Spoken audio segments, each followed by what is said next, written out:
இந்த விஷயத்தை நீங்கள் கணக்கெடுக்காமல் விட்டா ஆள் இல்லாமல் போகிற விஷயம்.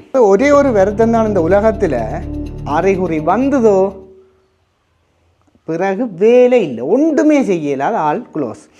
ஹைட்ரோஃபோபியான்னு சொல்லி நீரை வெறுக்கிற அல்லது ஏரோஃபோபியா, காற்று ஃபேனை போட்டால் எல்லாம் கத்துவினம். உங்களுக்கு தெரியும் நான் என்னத்தை சொல்ல போகிறேன்னு. நீர் வெறுப்பு நோய், ஆணி குத்தினா, கரல் குத்தினா, பிசுங்கான் குத்தினா அதுகள் தான். விளங்கிச்சா? இது ஒரு முக்கியமான வீடியோ, கட்டாயம் ஷேர் பண்ணி விடுங்க மக்களே. நிறைய காட்டு விலங்குகள், சில பேருக்கு இந்த அணில்கள், கீரிகள், கீரி கூட ஒரு ஆளுக்கு கடிச்சவன்னு மருந்து கட்டி போட்டு அப்படியே போனதாம். ஆக்கள் வீட்டை போய் ஆள் முடிஞ்ச சம்பவங்களும் இருக்குது. காட்டு விலங்குகள், குரங்கு கூட வரலாம். இந்த இதுவும் பிசுங்கான் குத்தினா, கரல் கம்பி குத்தினா, ஏதாவது தகரம் பட்டினா போடுற தடுப்பூசி மருந்தும் ஒன்றில்லை மக்களே. ரெண்டும் வேற மக்களே. ஏற்பூசியும் இதுவும் ஒன்றில்லை. உடனடியாக நீங்கள் ஆஸ்பத்திரிக்கு போகணும், போய் அங்கே ஆலோசனை பெறணும். எல்லாம் டீட்டெயிலாக கதைக்க போகிறேன். ஆம்பளை பிள்ளையண்டா நீல கலர் புத்தகம் ஒன்று வச்சிருப்பினோம், பொம்பளை பிள்ளையண்டா இப்படி பிங்க் கலர் புத்தகம். நாங்கள் எனக்கு இப்போ 36 வயது, நாங்கள் படிக்கிற காலத்தில் ஒரு ஒற்றை மாதிரி மடித்து விடுறதா, அதுதான் அம்மா காட்டுன்னு சொல்கிறேன். பெரிய அம்மா அந்த படம் ஒன்று போட்டிருக்கும். வணக்கம் மக்களே, இன்றைக்கு ஒரு முக்கியமான விஷயத்தை நான் உங்களுக்கு சொல்ல போகிறேன். இதுவும் உயிர் சம்பந்தப்பட்ட விஷயம். அதாவது இந்த விஷயத்தை நீங்கள் கணக்கெடுக்காமல் விட்டால் ஆள் இல்லாமல் போகிற விஷயம். ஒரு தடுப்பூசி மருந்தை பற்றி தான் சொல்ல போகிறேன். மிக முக்கியமாக கேளுங்கோ. எங்களுக்கு முள்ளு கம்பியல், கரல் கம்பியல், பிசுங்கானுகள் குத்துறோம். இப்படி ஒரு விஷயமும் நடக்கிறது. இன்னொரு விஷயம் நடக்கிறது, நே கடிக்கிறது, அல்லது அணில் விரான்றது, கீரி விரான்றது, பூனை விரான்றது, குரங்கு விரான்றது. இப்படி விஷயங்கள் அன்றாட வாழ்க்கையில் கூட நடக்கலாம். சண்டுக்கும் போடுற தடுப்பூசி ஒன்றண்டு சில பேர் நெச்சு குழம்பி தடுப்பூசி போடாமல் ஆக்கள் எங்கட பாசையில் சொன்னால் மண்டையை போடுற கட்டம் இருக்குது. உங்களுக்கு தெரியுமோ தெரியாத ஒரே ஒரு வருத்தம் தான், இந்த உலகத்தில் அறிகுறி வந்ததோ பிறகு வேலை இல்லை, ஒன்றுமே செய்யலாத ஆள் க்ளோஸ். ஹைட்ரோஃபோபியான்னு சொல்லி நீரை வெறுக்கிற அல்லது ஏரோஃபோபியா, காற்று ஃபேனை போட்டால் எல்லாம் கத்துவினம். உங்களுக்கு தெரியும் நான் என்னத்தை சொல்ல போகிறேன்னு. நீர் வெறுப்பு நோய், அதாவது விலங்கு விசர் நோய். அதாவது இந்த நாயல், பூனியல், அது மட்டும் இல்லை காட்டு விலங்குகள், சில பேருக்கு இந்த அணில்கள், கீரிகள், கீரி கூட ஒரு ஆளுக்கு கடிச்சவன்னு மருந்து கட்டி போட்டு அப்படியே போனதாம். ஆக்கள் வீட்டை போய் ஆள் முடிஞ்ச சம்பவங்களும் இருக்குது. காட்டு விலங்குகள், குரங்கு கூட வரலாம். இந்த இதுவும் பிசுங்கான் குத்தினா, கரல் கம்பி குத்தினா, ஏதாவது தகரம் பட்டினா போடுற தடுப்பூசி மருந்தும் ஒன்றில்லை மக்களே. இப்போ நீங்கள் கேட்கலாம், இது தெரியும் தானே நிறுவன். அது டெட்டனஸ் டாக்ஸாய்ட், ஏற்பூசி என்று சொல்கிறது. இந்த கரல்கள், ஆணியல் குத்தினா, பிசுங்கான் பட்டினா இது ஏஆர்வி, அது உடனேண்ட ஏஆர்எஸ்ன்னு சொல்லி நேகடிக்கிற ஊசியும் இது உண்டு. உங்களுக்கு தெரியும்னு எனக்கு தெரியும். சாதாரண மக்களுக்கு நிறைய பேர் தெரியாது. ஒரு பயோ படித்தாக்கள், இல்லாத ஒரு ஓ லெவலில் கொஞ்சம் கிளியராக சயின்ஸில் படித்தாக்களுக்கு இது அநேகமாக இந்த விஷயங்கள் தெரியும். இது தெரியாட்டி என்ன பிரச்சனைண்டா, ஒரு நாய் கடிச்சு போட்டு, இல்லாத ஒரு பூனை விராண்டி போட்டு, இல்லாத ஒரு வெளியில் படுக்க சுமார் வாங்கல படுத்துருக்க ஒரு அணில் விராண்டி போடுது, அதில் வௌவால் விராண்டி போடுது, பால் ஊட்டிகள், அதாவது நான் சொல்கிற இப்படியான குரங்கு, அதை கவனிக்காம விட்டு போன மாதம் நான் ஏற்பூசி போட்டேன் நான் தானே என்று நினைக்கிறாக்களுக்கு ரெண்டும் வேற மக்களே. ஏற்பூசியும் இதுவும் ஒன்றில்லை. உடனடியாக நீங்கள் ஆஸ்பத்திரிக்கு போகணும், போய் அங்கே ஆலோசனை பெறணும். எல்லாம் டீட்டெயிலாக கதைக்க போகிறேன். 10 நாளுக்கு மேலே உயிரோட நின்ற என்ன மாதிரி அதுகளெல்லாம் கதைக்க போகிறோம். நீங்கள் ஒன்றும் செய்ய தேவையில்லை, கேளுங்கோ. ஆனால் ஆஸ்பத்திரிக்கு கட்டாயம் போகணும். இந்த வீடியோன்ற நோக்கம் மறக்காமல் மக்களை எல்லாருக்கும் ஷேர் பண்ணி விடுங்க. உடனே யோசிக்காமல் ஷேர் பண்ணி விடுங்க. இந்த வீடியோன்ற நோக்கம் இப்படியான பிரச்சனைகள் வந்தால் வைத்திய ஆலோசனைகளை பெறுறது. என்னென்னா அநேகமான நாட்கள் இப்போ எல்லாரும் டாக்டர், வைத்தியர்கள் தான் அது சம்மந்தமாக படித்தவர்கள். நீங்கள் வைத்தியசாலைக்கு போனால் வேண்டிய ஆலோசனையை தான் பின்பற்றணுமே தவிர நீங்கள் நினைச்ச பாட்டுக்கு செய்யக்கூடாது. முதலாக சொல்லட்டும் விஷயத்தை. எங்கள்கிட்ட ஏற்பூசியை பற்றி கதைப்போம். அது நேகடித்த ஊசியும் ஒன்று இல்லை மக்களே. நேகடிச்சா போடுற ஊசியும் முதலாவது ஏற்பூசியை பற்றி கதைப்போம். ஏன்னா அதுலேயும் கன பேருக்கு தெளிவில்லாமல் எல்லாத்துக்கும் ஆஸ்பத்திரிக்கு வருங்கள். உங்களுக்கு தெரியுமா, எங்களோட வாழ்க்கையில் எப்பப்பெல்லாம் ஏற்பூசி போடப்படுதுன்னு உங்களுக்கு சொல்கிறேன் நான். இந்த ஒரு புத்தகம் இருக்குன்னு தெரியுமா? இது என்ன பேர்? இது என்ற பிள்ளைன்ற அம்மா காட்டுன்னு சொல்லப்படுற புத்தகம். ஆம்பளை பிள்ளையண்டா நீல கலர் புத்தகம் ஒன்று வச்சிருப்பினோம், பொம்பளை பிள்ளையண்டா இப்படி பிங்க் கலர் புத்தகம். நாங்கள் எனக்கு இப்போ 36 வயது, நாங்கள் படிக்கிற காலத்தில் ஒரு ஒற்றை மாதிரி மடித்து விடுறதா, அதுதான் அம்மா காட்டுன்னு சொல்கிறேன். பெரிய அம்மா அந்த படம் ஒன்று போட்டிருக்கும் குழந்தையோட. இப்போ எத்தனையோ பேர் வச்சிருப்பீங்க உங்களோட வீடுகளில், யுத்தங்களுக்கு அங்கே இங்கே தெரிஞ்சாலும் இடமெல்லாம் கொண்டு தெரிஞ்சு வச்சிருப்பீங்க. ஏனெண்டா இது ஒரு முக்கியமான ஐட்டம்ங்கோ. இந்த வீடியோலேயே சொல்கிறேன், இது வெளிநாடுகளுக்கு போகிற கதைகளுக்கெல்லாம் உங்களுக்கு என்னென்ன வேக்சின் போட்டதுன்னு சொல்லி இதெல்லாம் எழுதி இருக்கும். இப்போ என்னுடைய பிள்ளைக்கு என்னென்ன வேக்சின் போட்டேன்னு எங்களோட மிஸ் எழுதி வச்சிருக்கிறா. மிட்வைஃப் அவை முக்கியமான ஆட்கள். நீங்கள் அவர்களுக்கு சரியான மதிப்பு கொடுக்கணும். அவர்கள் சரியான கஷ்டத்துக்கு மத்தியில் உங்களுக்கு ஒவ்வொரு தடுப்பூசிகளும் போடுறது. இங்கே பாருங்கள், இந்த பிள்ளைக்கு போட்ட தடுப்பூசிகள் எல்லாம் எழுதி இருக்குது. 3 வயது மட்டும் போட்ட தடுப்பூசி எழுதியிருக்கு. அவக்கு இப்போ 3.5 வயசு வச்சு நடக்குது, நீ 5 வயதுலாம் நிடாங்க கிடக்குது பாருங்க. சரி, விஷயத்தை சொல்கிறேன் என்னண்டு. எங்களுக்கு எப்போ ஏற்பூசி போட்டிருக்கும், எதுக்கு பிறகு தேவையில்லைன்றெல்லாம் கதைக்க போகிறேன். சும்மா எல்லாத்துக்கும் ஆஸ்பத்திரிக்கு ஒடி அவைக்கு கரைச்சலை கொடுக்கக்கூடாது. இந்த ரெக்கார்டை கவனமாக மெயின்டைன் பண்ணணும் எல்லாரும். உங்களோட பிள்ளைகளுக்கு என்ன விஷயம்ண்டா, ஒரு பிள்ளை பிறந்தா 2ஆம் மாதத்துலேருந்து தடுப்பூசி தொடங்கும். பிறந்து 24 மணி நேரத்துக்கு பிசிஜி போடுவினம், கசம் பெறாமல். அது இல்லை பிரச்சனை, எல்லாத்தையும் நான் போட்டு இங்கே குழப்பையில் ஏற்பூசி சம்மந்தப்பட்ட ஊசி 2ஆம் மாதம் போடுற பென்டாவலன்ட்னு சொல்லப்படுற அதில் கிடக்குது. பென்டாவலன்ட் 5 பென்டாண்டு 5 தடுப்பூசி மருந்துகள் அதில் இருக்குது. பூஃபிங் கோஃப், அதேமாதிரி ஹீமோஃபிலஸ் இன்ஃப்ளூயன்ஸா, டெட்டனஸ், அதேமாதிரி நிறைய இருக்குது அதில். இப்போ பிரச்சனை என்னென்னா, அந்த 5ல் ஒன்று டெட்டனஸ் விஷயம். அதான் நான் மற்றதில் பற்றி காய்ச்சா எங்களுக்கு ஏற்பூசியில் வராது. டெட்டனஸ் என்ன நிறுவனம்னு கேட்டால், அது இந்த ஏற்பு வலிக்கு போடுற அந்த ஆணிகள், கரல்கள், தகரங்கள் குத்தினா போடுற மருந்து. அதை பற்றி தான் இப்போ கதைக்கிறேன். நேக்கு ஊசியை பற்றி பிறகு கதை. இப்போ மங்காலயம் ரெண்டும் பேரை திருப்ப இந்த காணொலியில் வலியுறுத்தி சொல்கிறது தான். இந்த 2ஆம் மாதம் போடுற ஊசியிலேயும் அது இருக்குது. 5 மருந்து இருக்குது. அதான் பென்டாவலன்ட்னு சொல்கிறது. ஏன்னா நீங்கள் ஊர்வலியை பிள்ளைய ஊசி கொண்டு போய் மிஸ் ஆகல் கேப்பினோம். அந்த பென்டா இன்றைக்கு போடவா வந்த நீங்கள், பென்டா போட வந்த நீங்கள்டா, இதுதான் பென்டாவலன்ட். அது 2ஆம் மாதமே கூட பிள்ளைக்கு ஏற்பூசி போடப்படுது மக்களே. 4ஆம் மாத ஊசியிலேயும் அதில் ஒரு மருந்து ஏற்பு மருந்து. அந்த போடுற ஊசியில் 5 பகுதி கிடக்கு. அதில் 1 ஏற்பு வலி டெட்டனஸ். 2, 4, 6 பிறகு 1.5 வயசு. இந்த பாருங்கள் 4 ஊசி போட்டாச்சு இப்போ இது வரைக்கும் சம்மந்தப்பட்டது ஏற்பூசி. பிறகு 5 வயசில் 5 வயதுலேயும் ஏற்பூசி போட்டுட்டு பிறகு அப்போ போட்டு படிஞ்சிருங்க. அப்போ பிஹெச்ஐ ஆக்கள் 11 வயசு முடிஞ்ச பிள்ளைகளுக்கு 7ஆம் ஆண்டில் வச்சு 12 வயதில் போடுறது இதுக்குரிய பூஸ்டர். இப்போ நீங்கள் கொரோனாக்கெல்லாம் பூஸ்டர்னு போட்டீங்க. பூஸ்டர்ன்ற ஒரு திருப்பொருக்கா அந்த இம்யூனிட்டி குறைஞ்சி வரையக்கே 5 வயது மட்டும் போட்டது. 2ஆம் மாதம், 4ஆம் மாதம், 6ஆம் மாதம், பிறகு மக்களே 1.5 வயசு, பிறகு 5 வயசு. அப்போ அதுக்கு பிறகு கொஞ்சம் இம்யூனிட்டி கூடி கொஞ்சம் குறைஞ்சி கொண்டு வரைக்கும் திருப்பொருக்கா ஞாபகப்படுத்தி விடுறாங்க உடம்புக்கு. இந்தா திருப்பம் வந்துட்டாருண்டு. அது இப்போ 5 வயதுக்கு பிறகு 12 வயதில் போடப்படும். வடிவாக கேளுங்கோ, இந்த 12 வயதில் ஊசி போட்டாச்சு இல்லை 7ஆம் ஆண்டு ஒரு பிள்ளைக்கு 10ஆம் ஆண்டில் ஒரு படியன் தகரம்பட்டினு ஹாஸ்பிட்டலுக்கு வாரான். இந்த இதில் உண்மையாக ஊசி போட்டால் எழுதணும் 7ஆம் ஆண்டிலே. 10ஆம் ஆண்டில் வரைக்கும் அவனுக்கு தகரம்பட்டின அந்த ஊசி போட வேணுமாண்டா. எது ஏற்பூசி, டெட்டனஸ் டாக்சைட் தேவையில்லை. இது அநேகமான வைத்தியசாலைகளில் சில பேர் கேட்கிறதில்ல, உண்மை கதை. சில பேர் கேட்டாலும் வாராக்கள்கிட்ட ஒழுங்கான பதில் இருக்காது. போட்டோ தெரியா பள்ளிக்கூடத்தில் என்ன மாதிரி என்ன. இப்போ அவை தெளிவாக்க அப்படின்னா பிஹெச்ஐ 7ஆம் ஆண்டில் அந்த ஊசி போட்டதா. 6ஆம் ஆண்டு ஊசி இல்லை, அது ஹெச்பிவி, அது வேண்டாம். இங்கே என்ன பேர் ஹியூமன் பப்பிலோமா வைரஸ், அது இல்லை. 7ஆம் ஆண்டில் போடுற ஊசி ஆம்பளைகளுக்கும் போடுற பொம்பளைகளுக்கும் போடுற அந்த ஊசி போட்டால் உண்மையாக 20 வயது மட்டும் தேவையில்லை மக்களே. 10ஆம் ஆண்டில் ஆணி வெட்டினா என்ன, பிசுங்கான் வெட்டினா என்ன தேவையில்லை. இந்த இடத்த நான் கேட்குறேன், 10ஆம் ஆண்டில் நேகடிச்சா என்ன மாதிரி என்று. நேகடிக்கிறதுக்கும் இதுக்கும் சம்மந்தம் இல்லை. கட்டாயம் ஊசி போட்டே ஆகணும். கட்டாயம் அது வேறு ஊசி போகணும். இதைத்தான் போட்டு நீங்கள் குழப்புறது. ஏற்பூசி போட்டதான் நேக்கு போடுறது ஏற்பூசி இல்லை மக்களே. அது ஆணி குத்தினா, கரல் குத்தினா, பிசுங்கான் குத்தினா அதுகள் தான். விளங்கிச்சா? இது ஒரு முக்கியமான வீடியோ, கட்டாயம் ஷேர் பண்ணி விடுங்க மக்களே. நிறைய பேருக்கு தெரியாது ஒழுங்கா, எல்லாத்தையும் போட்டு குழப்புங்கள். பிரச்சனை இப்போ சரி பிஹெச் இந்த 7ஆம் ஆண்டில் போட்டாச்சில்லோ அது எவ்வளோ காலம் மட்டும் இருக்கும் என்று கேட்கலாம். நீங்கள் போய் உங்களோட ஏரியா பொதுசுகார பரிசோரை இல்லை என்ன கேட்கலாம்.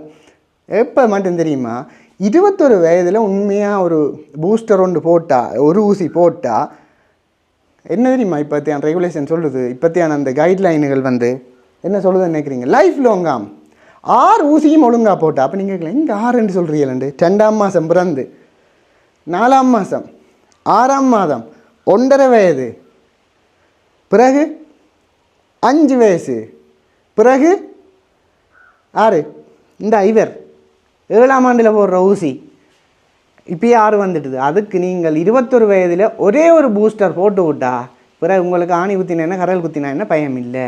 சரி, இப்போ இந்த இடம் தான் நான் கவுண்டர் அடிக்க போகிறேன்னு பாருங்க. என்ன மாதிரி இந்த கவுண்டர் மணி மாதிரி யாராவது குண்டக்க மண்டக்க கொஸ்டியூதில் இருந்து இப்போ கேட்கும்.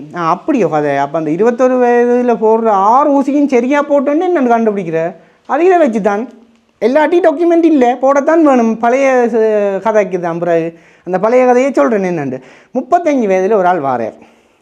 அவருக்கு ஒழுங்காக ஊசி போட்ட ஞாபகங்களும் இல்லை. ஐயோ நேற்று தகரம் வெட்டி போட்டுது ஐயா, தோட்டத்துக்கு வேலை செய்தோன்னு கேட்க பிசுங்காங்குத்தி போட்டுது, உழுதோன்னு நான் ஆணி குத்தி போட்டுதுன்னு வாரார்.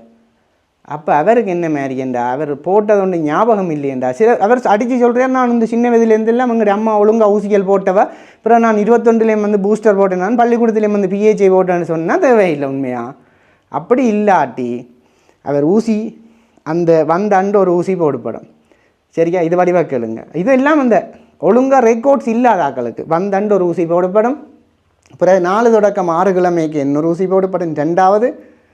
பிறகு 6ஆம் மாதத்தில் அந்த போட்ட டேட்லேருந்து 6ஆம் மாதத்தில் அங்கே ஒரு 2 கிழமைக்கு இடவழிக்க போடலாம். இந்த 3 ஊசியும் போட்டால் அது வந்து பிறகு 10 வருஷத்துக்கு தான் பாதுகாப்பு. 10 வருஷத்துக்கு முந்தி 5 இருந்தது, 3 இருந்தது. கிணவேருக்கு தெரியாத மக்களே, 10 வருஷத்துக்கு முந்தி வந்து 3 இருந்தது.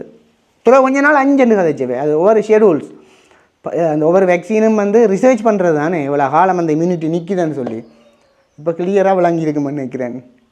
எல்லா ஊசியும் போட்டு 21லேயும் ஒரு பூஸ்டர் போட்டு விட்டால் சிம்பிளாக எங்களை ஊர்பாசையில் சொல்லட்டே சாகு மட்டும் அந்த ஏற்பு ஊசி போட தேவையில்லை. நேக் அடித்தா ஊசி போடணும் திருப்ப. அதான் அதோட ஒன்று இதை கதைக்கிறேன். சரி, அப்போ நேக் அடித்தா என்ன மாதிரின்னு பார்ப்போம். நேக் அடிக்கிறதுக்கும் ஏற்பு ஊசிக்கும் எந்த சம்மந்தம் இல்லை மக்களே. ஒரே ஒரு சம்மந்தம், அந்த காயத்துக்குள்ளால் இந்த ஏற்பு வெளி பாக்டீரியாவும் சிலது போகலாம். அந்த ஏற்பு வெளி பாக்டீரியா யாருன்னு சொன்னால் குலஸ்ட்ரீடியம் டெட்டனின்னு சொல்கிறது. அப்போ நீங்கள் கேட்கலாம், இந்த பேர் எங்கே கேள்விப்பட்ட மாதிரி கிட்ட கண்டே மீண்டின்ல ஒரு வீடியோவில் காய்ச்சிங்களா, அது என்னண்டு? அது குலஸ்ட்ரீடியம் பொட்டலினம். ஆனால் ரொம்ப முன்பேர் உண்டு. என்ன நிறுவனண்டா, முன்பேர் உண்டு குலஸ்ட்ரீடியம். காற்று இல்லாத நிலைமைகள்லாம் இந்த பாக்டீரியா இருக்கும் கரல்களுக்கு. அவரும் அங்கே டின்னுக்குள்ளான இருந்தவர் காற்று இல்லாத நிலைமையில். இந்த பாக்டீரியாவும் காற்று இல்லாத நிலைமைகளுக்கு நேக் அடித்த காயத்துக்களாலையும் போகலாமோ போகலாமே. நேக் அடித்த அந்த ரத்த காயத்துக்களால் இதுகள் மண்ணுகள் எல்லாம் பிரண்டு எடுத்தா இந்த பாக்டீரியாவும் போகலாமன்னுட்டு இதுக்கு போடுறது உண்டு தான். டெட்டனஸும் போடுறது. ஆனால் அந்த ஊசி நேக் அடிக்கிறதுக்கு போடுறே இல்லை. அது அந்த காயத்துக்களால் வேறு ஒரு ஆள் போனாலும் மட்டும் போடுறது. நேக் அடித்தா போடுறது ARV. சரியா, ஆன்டி ரேபீஸ் வேக்சின். ஆனால் நேக் அடியில் 2 விதம் இருக்குது. என்ன 2 விதம்? ஒன்று பிடுங்கி கடிக்கும். அதுலேயும் சொல்கிறது மேஜர் மைனர் 2 இருக்குது மக்களே. மேஜர் 2 கொஞ்சம் கடுமையானது, மைனர் 2 கொஞ்சம் சும்மா கீறல் காயங்கள், நகத்தால் பிரான் அந்த மாதிரிண்டு. மேஜர் என்ன மாதிரிண்டா அந்த நரம்பு முடிவிடங்களில் வந்து இப்போ விரல் நுனிகள், கழுத்து, இந்த முகத்தில் எங்கேயாவது தசையை பிடுங்கி ரத்தம் பெற கடிக்கிற காயம். இந்த காயம் என்ன? இப்போ காலில் மெதுவாக விராண்டி இருக்குது, மெதுவாக ஒரு இடப்பகுதியில் சும்மா விராண்டல், அது மைனருக்கு வரும். இப்போ இப்படி விரல் நுனியல் அந்த நரம்புகள்கிட்ட நுனிகள் இருக்குது தானே, அந்த மெடிக்கல் டேம் வேறு தமிழாக்கம் செய்ய ட்ரை பண்ணுறேன். அதில் முகத்தில் இப்படி பிடுங்கி போடுது, கண்ணுக்கு கிட்டவா கடிச்சு போடுது. இப்போ முந்தைய ஒரு கதை கேள்விப்பட்டு நான் படிக்க ட்ரைனிங்கில் இருக்க வெந்நியில் ஒரு ஆளுக்கு வந்து இதில் கடிச்சு போடுது. அந்த பனங்குத்தி எழுக்கலால் இங்கே சென்று போய் நீர்களாக போய்க்க அதுக்கு அந்த விசாரணை கிடந்து இதுக்கு கடிச்சிருக்குது. மூளைக்கு எவ்வளோ கிட்டவோ அந்த அதுக்கு டக்கு அந்த கிருமி போகும் மக்களே. அப்போ காலில் கடித்தா உண்மையாக நோயெறும்பு காலம் என்று சொல்லி கொண்டு இருக்கேன். அந்த கிருமி போய் எங்களுக்கு அந்த நோய் அறிகுறிகளை வெளிப்படுத்துகிற காலம். இந்த நோய் அறிகுறி வந்த ஆள் தப்புமோ முதலே சொன்னான். அறிகுறி வந்தால் மினக்கட தேவையில்லை, பட்டி எடுக்க வேண்டியான். அப்படியான ஒரு வில்லங்கமான நோய் இது. இது நீர் வெறுப்பு நோய், இல்லை விலங்கு விசர் நோய். அப்போ அந்த கிருமி போச்சுதண்டா கிட்டன்னு சொன்னால் 2-3 நாளைக்கும் சில அளவில் கொடுத்து விட்ரும். அந்த டோசேஜ்னு சொல்கிறோம், கிருமியின் அளவு மூளைக்கு கிட்டன்னு சொன்னால் சரியா 10 நாட்களும் பார்க்குறது. சிலது 3 மாதமும் செல்லும். காலுக்குள்ளாலே இவர் நரம்புக்குள்ளால மெதுவாக போய்த்தானே மூளைக்கு போய்த்தானே இந்த கிருமி வேலையை கொடுக்குறது மக்கள். யார் ஏற்பு இல்லை விசர் விலங்கு விசர் நோய். சரியா, ஏற்பை கொண்டு வந்து இதுக்கு உழப்ப வேண்டாம். அநேகமான நாட்கள் வந்து ஏற்பு வேலைக்கு மருந்து எடுத்து போட்டு இதுக்கு நேரம் அடித்தா பூனவரான்னா போக தேவையில்லை நினைக்கிறேன். கட்டாயம் போகணும் மக்களே ஹாஸ்பிட்டலுக்கு. இப்போ நான் எங்கே நிற்கிறேன், அந்த நாய் வந்து கடித்தா சில வேளை 1 மாதம் 2 மாதத்தாலேயும் இப்போ காலில் ஒரு சின்ன காயத்துக்களால் அந்த கிருமி வந்து பெருகி மூளை அடைய நேரம் எடுக்கலாம். சரி, அப்போ இந்த நாய் கடித்தா கட்டாயம் நீங்கள் மேஜர் மைனர் 2 இருக்குது. உதுகள் ஒன்று நீங்கள் பார்க்க தேவையில்லை, மேஜரோ மைனர் ஒன்று நீங்கள் பார்க்க தேவையில்லை. அது டாக்டர் பார்ப்பார். கட்டாயம் நீங்கள் என்ன செய்யணும், வைத்தியசாலைக்கு போகணும். நான் அந்த ஊசி போட்டேன் நான் தானே, இந்த ஊசி போட்டேன் நான் தானேன்னுட்டு இருக்கக்கூடாது, போகணும். சில பேர் வருவினம் நாய் கடிச்சிட்டுது ஒரு எப்போ தம்பி கடித்தது 20 நாளைக்கு முன்னே நேய் அடித்தது. நேய் இப்போ நிற்கிதே, நேய் நிற்கிது. உண்மையாக நேய்க்கு விசர் வந்துட்டுதான்டா. நேய்க்கு விசர் வந்தால் தானே அதுக்குள்ளால் எங்களுக்கு கிருமிகளால் வரும். நாய்க்கோ பூனைக்கோ இந்த விலங்குகளுக்கு பூனையெல்லாம் இந்த நிகத்தால் வரான்னா பிரச்சனை என்னென்னா அது எச்சில் இருக்கிற வைரஸ் அந்த நிகத்தின் இடைவெளிகளுக்கு நிறைய இருக்கும். அப்போ அந்த பூனையில் ஒரு குணம் என்ன, எல்லா இடம் அந்த நக்கி கொண்டு இருக்கும், தன்னை க்ளீன் பண்ணுறேன். இப்போ நாங்களாம் விரானால அது நார்மலாக எடுக்க வேண்டாம் மக்களே. நாயை விட பூனை சரியான அலுப்பு. அதை விட அணில்கள், நான் சொல்கிற கீரி, இந்த மாதிரி காட்டு விலங்கு எல்லாத்தையும் யோசிங்க. காட்டுக்கு தான் கூட. ஏன் இந்த சீசனில் விசாரணை கடைக்கு கூட வார நினைக்கிறீங்கள், இந்த நெறியலெல்லாம் ஊர் மேனேக்க தண்ணி குடிக்க வரும். இப்போ சரியான வைக்கையல்லோ, அப்போ எங்கள்கிட்ட நேயலோட கடிப்பட்டு அதுகளுக்கு இது பரப்பி விட்டுரும். அப்புறம் இது வந்து எல்லாத்துக்கும் பரப்பி கொண்டு தெரியும். இந்த வாழை தொங்க போட்டு கொண்டு தெரியும். நரம்பெல்லாம் செயல் இழந்தோடனே வால் வந்து அடித்து விட்ட மாதிரி இப்படி தொங்கும். ரெண்டா அது விலங்கு விசர் நோய்க்குரிய அறிகுறியுள்ள ஒரு நாய் மக்களே. இப்போ விஷயம் என்னென்னா, நேக்கு விசர் வந்துட்டுதுண்டா 10 நாளைக்கு மிஞ்சி அது இருக்காது. அப்படி 10 நாளைக்கு மிஞ்சியும் அந்த சீவிச்சோன் இருக்குது. உங்களுக்கு 20 நாளைக்கு முன்னே வந்து கடிச்சேன்னா பெருசாக பயப்பட தேவையில்லை மக்களே. ஆனால் என்ன பயப்பட தேவையில்லைன்னுட்டு இருக்கணுமோ இல்லை, போய் ஒரு டாக்டர்கிட்ட ஒரு அட்வைஸை கேட்கணும். டாக்டர், எனக்கு ஒரு மாதத்துக்கு முன்னே ஒரு வந்து கடிச்சது, எங்களோட வீட்டு தான். ஓகே, ஊசி போட்ட நீங்களோ? ஓம். ஊசி போடலையோ? அதுக்கும் சிலது ஓம் உண்டு. போட்டேன் நாங்கள். ஊசி போட்ட நீங்களோட என்ன அறிகுறின்னா அதுக்கு நேக்கு ஊசி போட்ட காட் எல்லாம் இலவசமாக தான் நேக்கு ஊசி போட்டு விடுறது. காசு இல்லை எங்கேயுமே. நேக்கு இலங்கை அரசாங்கத்தால் காசுக்கு ஊசி போடுறது இல்லை. ப்ரைவேட்டில் போடுறது, அரசாங்கத்தால் செய்யப்படுற சுகாதார திணைக்களத்தால் செய்யப்படுறதுக்கு எங்கேயுமே பணம் இல்லை. அப்போ 20 நாளாக நிற்கிதா? ஓம். சில பேர் இப்படி சொல்லுவீங்க, நான் ரோட்டால் வந்து நான் நேன்னு தெரியாது கடிச்சு போட்டுது, உதவில்லைங்கம், அது செத்துட்டுதோ இல்லையோன்னு நீங்கள் பார்ப்பீங்களா? இல்லை. அப்போ கட்டாயம் வைத்திய ஆலோசனைகளுக்கு போய் அதுக்குரிய தடுப்பு மருந்தை போடணும். அப்போ இப்போ இந்த நேரம் தான் உங்களை ஒரு குழப்ப போகிறேன். நீங்கள் தானே சொன்னீங்கள் அந்த ஆரம் போட்டால் தேவையில்லைன்னு. அது வந்து இதுக்கு இல்லை, அது ஏற்பு வலி, அது வேறு, அது கரல்கள் ஆணிகள் குத்தி நேக்கு இல்லை. நேக்குரிய வேக்சின் எங்கட ஷெடியூலில் சாதாரணமாக இல்லை. அதாவது நாங்கள் நேக்கு தான் வேக்சின் போடுறதே தவிர மனுஷருக்கு இந்த நான் சொன்ன சின்ன பிள்ளைகளில் இருந்து போடப்படுற இல்லை மக்களே. அப்போ நீங்கள் உடனே செய்ய வேண்டியது வைத்தியசாலைக்கு போக வேண்டியது. வெளியில் நித்திரியா கிடக்க ஒரு இனம் தெரியாத காயம் ஒன்று இருக்குது காலில், சில ஒரு எலியோ இல்லை ஒரு அணிலோ இதே மாதிரி பிராண்டி இருக்கலாம். அப்போ அதால் ஒரு கீரியோ இன்னும் தெரியா வவ்வாலோ பிராண்டி இருக்கும். ஸோ அதை பற்றி ஒரு மெடிக்கல் அட்வைஸ் வந்து நீங்கள் டைம் போய் எடுக்க வேணும். திருப்பம் சொல்கிறேன், இப்படி கிளியரான வீடியோ இப்படி இந்த விஷயத்தை பற்றி பொதுவாக இல்லை ஊடக பரப்பில் ஷேர் பண்ணி விடுங்க தயவு செய்து. ஏனெண்டா இப்போ நமக்கு தெரியும் ஐயா, ஓரளவு ஒரு பேசிக் ஐடியா இருக்கும். சாதாரண மக்களுக்கு ஒரு அப்பு இந்த வீடியோ பார்க்குறாரு ஃபோனில் வச்சால, ஒரு அன்னியூரால் ஒரு சைக்கிள் கடையிலேருந்து இந்த வீடியோ பார்க்குறாரா, அவருக்கு அப்போ தான் விளங்கும் கோதாரி நான் உம்மளாலும் 2 நினச்சேன் டென்னும் வேறு மக்களே. ஸோ அதுக்குரிய மாதிரி நீங்கள் போகணும். எதிர்ப்பு ஊசியை பற்றியும் ஒரு பட்டிமான விளக்கம் ஒன்று சொல்லியிருப்பேன்னு நினைக்கிறேன். நம்மளாலும் நீங்கள் 3 வருஷம் காணும், 3 ஊசி போட்டால் 3 வருஷத்துக்கு 5 வருஷத்துக்கு ஐடியா இருப்பியல். சின்னலேருந்து ஒழுங்காக போட்டு 21 ஒரு பூஸ்டர் போட்டால் சாக மட்டும் தேவையில்லைன்னு இப்போ உள்ள கைட்லைன் சொல்லுது, லைஃப் லாங்னு சொல்லுது.